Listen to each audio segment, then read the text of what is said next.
Сығандар, қалай көшіп болмайды болсам алдыңдар ма? Құтты болсын, қоныс құтты. Ауылдан қалаға бір атаның келгенде.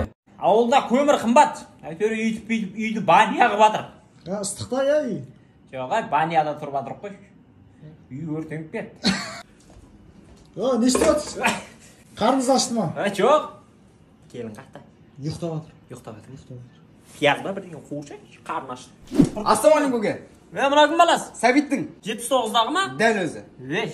Сол баяғыда совхоз уақытында атам мал бағып жүрген ғой. Сол кезде ешкі кірген ғой, арасында көк ешкі. Сол кезде ана ешкі не деген білесің бе? Не деген? Деген ғой. Тұрсаңшы. Көке. Бір шақ білді ме?